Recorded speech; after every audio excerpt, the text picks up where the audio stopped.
Bonjour, donc on est le 29, le samedi 29 mars. Je fais une vidéo pour mes compatriotes français par rapport donc au premier dimanche de la Passion. Ici, je dirais que ça a été théâtral donc en Bavière, puisque donc j'étais à une messe, c'est des vacantistes, hein, qui n'a rien à voir donc je le signale à chaque fois avec le pape sataniste de Vatican II. Et donc, ce qui devait arriver, je dirais, arriva. C'est-à-dire que la police est, est descendue et certainement, peut-être, voilà, je veux dire, certainement sur une dénonciation. Hein, bon, ça, c'est monnaie courante, peut-être du voisinage. Hein, et donc, voilà, donc, un policier est arrivé en pleine messe. Pour nous demander d'arrêter. Donc le prêtre, lui, a complètement continué. Le policier, donc, une dame lui a expliqué qu'il fallait quand même respecter un peu le. Ben oui, c'est comme ça. Hein. Le lieu, tout. Bon, il a une oreille attentive, on va dire, à ce genre de propos bienveillants.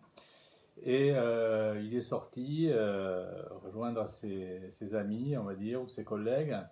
C'était assez surprenant parce qu'ici en Allemagne, il n'y a pas de restrictions dures comme en France, hein, il n'y a pas de confinement. On peut aller au bord d'un lac, les gens se promènent par trois, par quatre, enfin bon, il n'y a pas de souci. Les courses, les magasins sont même en plein, vous pouvez faire vos courses. Bon, à la caisse, il faut quand même respecter une distance, mais il n'y a pas de.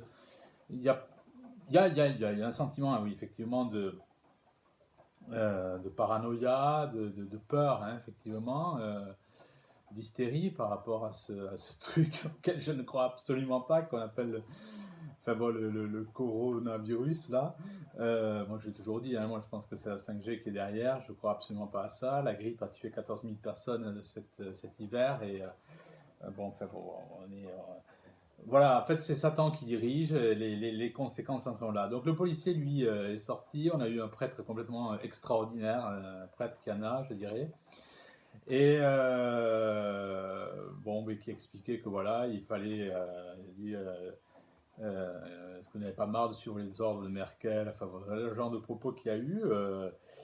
Et donc pour les peines, c'est 25 000 euros d'amende, on peut encourir 25 000 euros d'amende ou, euh, ou 2 ans de prison. Mais j'ai traduit il y a quelques temps un livre justement de l'allemand au français de l'abbé Spirago, qui avait été écrit en 1920, que j'ai appelé L'Antéchrist et les Juifs, dont le titre original c'est Der Antichrist.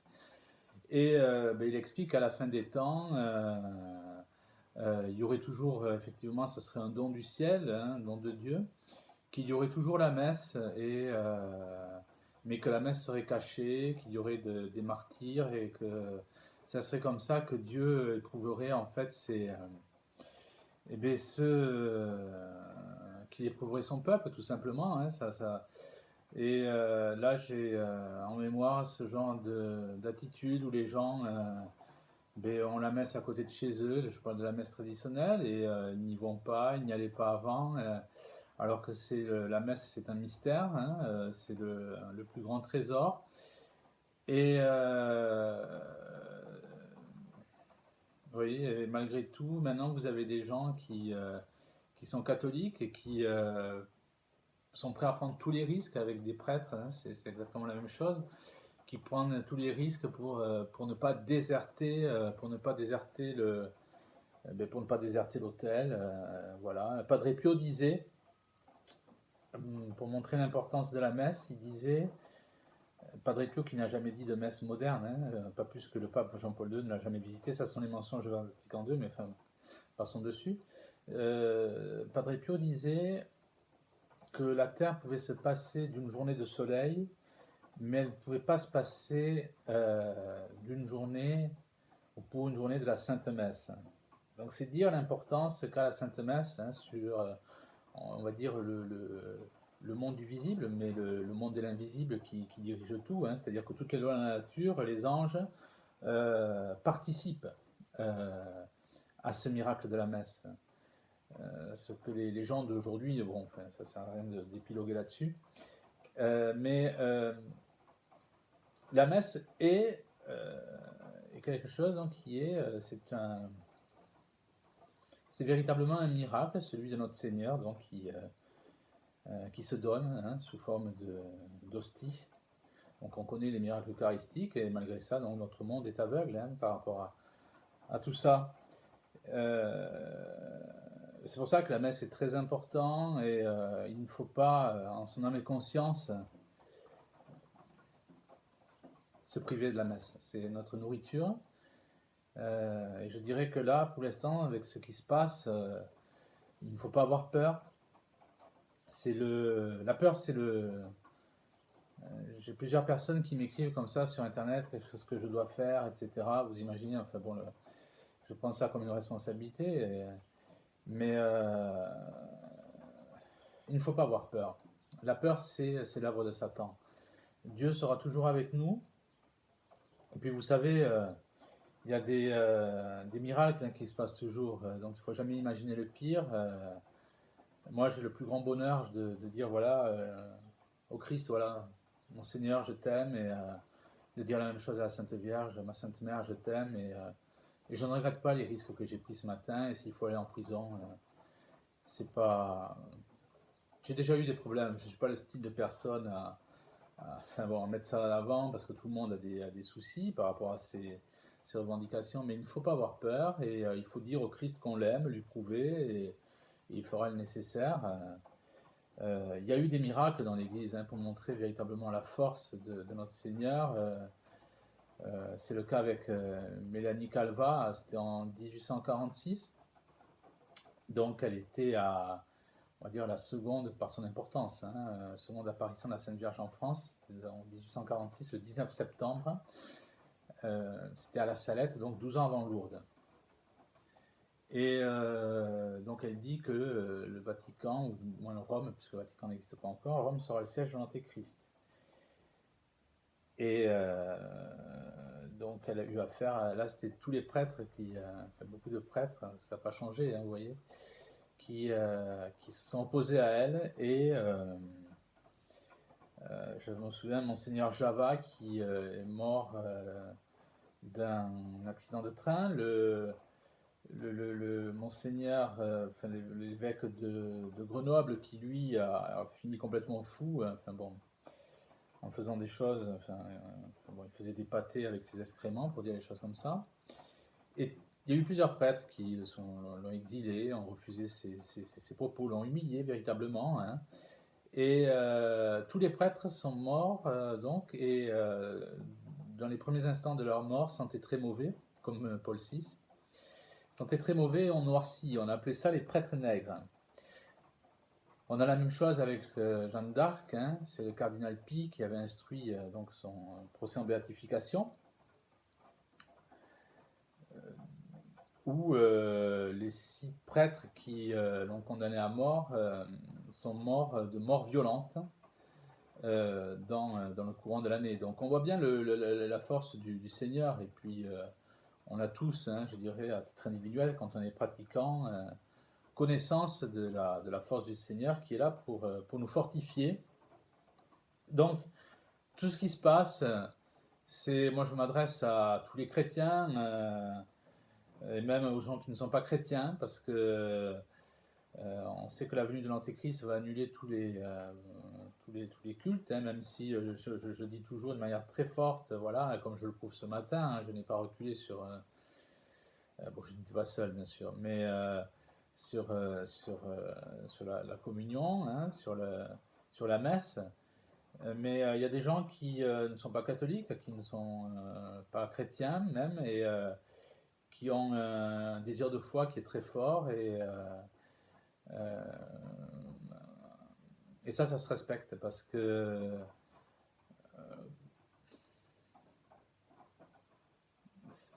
je dirais que ce qu'il y a de pire, c'est la lâcheté. Et surtout si vous avez raison. Aujourd'hui, les catholiques, je pense très sincèrement, enfin bon, je ne vais rien dire. Mais voilà, donc il y a des miracles qui sont là, il faut tenir bon. il faut tenir bon et puis on va y arriver parce que tout ce qui est entrepris à l'heure actuelle, c'est véritablement l'œuvre du démon qui veut nous intimider et il ne faut pas lâcher, il ne faut pas lâcher. L'Église est notre mère, elle est là pour nous secourir. Et par ces temps, on va dire, de, de, de, de, de peine, on va dire de persécution aussi, eh bien, on est en train d'assister à quelque chose de beau aussi, c'est-à-dire que les,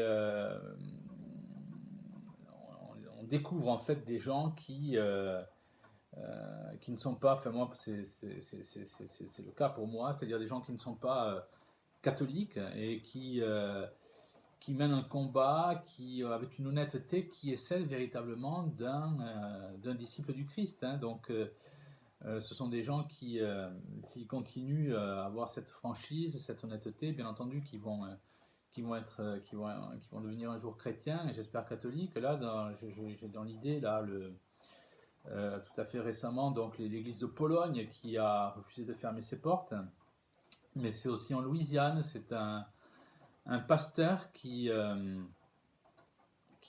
refusé aussi de fermer les portes de son église, qui continue à prêcher. Donc, par ces temps, on va dire, de persécution, je ne me tourne pas seulement vers ma communauté catholique, hein, mais vers des gens de courage qui appartiennent à toutes les religions et ces temps vont certainement avoir ceci de bénéfique que on va être obligé de découvrir ou de se découvrir avec des gens qui partagent le même désir de vérité, qui le manifestent d'une manière différente, certes, mais qui partagent ce même désir de vérité. Et donc voilà, c'est un appel à la générosité, on va dire, à l'intelligence qui va aujourd'hui se manifester. Donc, bon, ben voilà. En tout cas, le message que j'adresse à tous mes compatriotes français, c'est celui de la prière, du recueillement et du courage aussi, hein, pour tout le monde, et ne pas être abattu, ne pas désespérer. Le désespoir est un péché, on va dire. Hein, mais il faut pas, justement, il y a tout lieu d'espérer.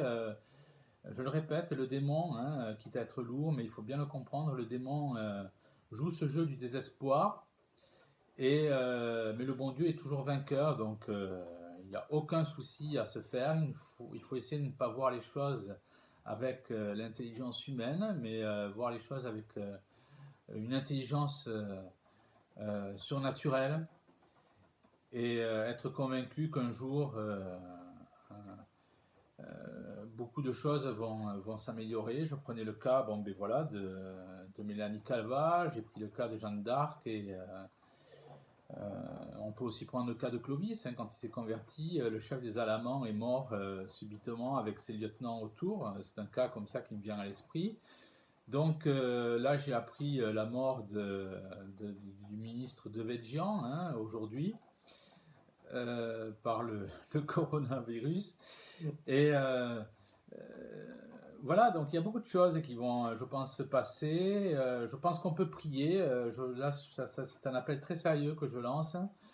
On peut prier pour que Dieu nous délivre de nos dictateurs qui sont aujourd'hui au pouvoir et qui nous en délivrent d'une manière permanente avec on va dire, la manière qui lui est propre, c'est-à-dire la manière radicale.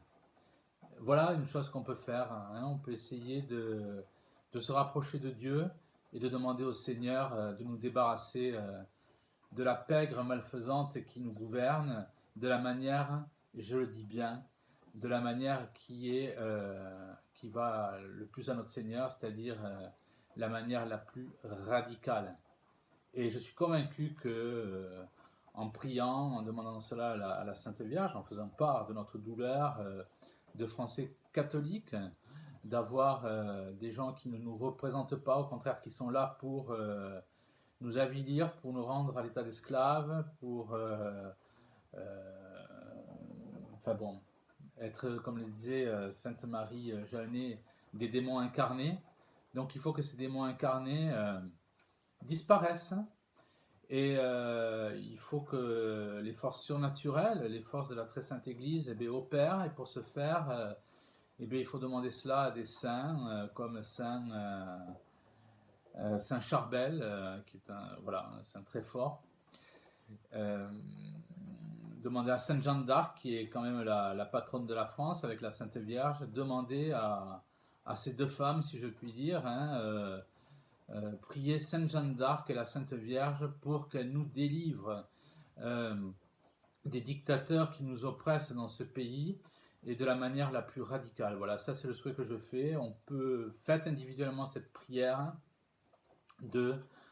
ou ça peut être le cas d'une neuvaine, pour que la France soit débarrassée, habitam aeternam, de la pègre malfaisante donc, qui nous dirige par tous les moyens que ce soit, y compris le coronavirus. Alors pour le coup, là, je suis prêt à y croire, parce que vraiment, ça serait merveilleux que on soit débarrassé une fois pour toutes de cette pègre malfaisante. Voilà. En tout cas, je vous remercie. Je vous adresse encore une fois tous mes encouragements. Moi, par rapport à ce qui s'est passé ce matin, je ne suis pas abattu. Au contraire, je suis catholique. Mon maître, ce n'est pas le gouvernement maçonnique, mais mon maître, c'est Jésus-Christ, roi de France, et la Sainte Vierge, donc la Sainte Mère de notre Seigneur, avec Saint Joseph aussi, qui est le patron des familles. Voilà, ça, ce sont mes maîtres, ce sont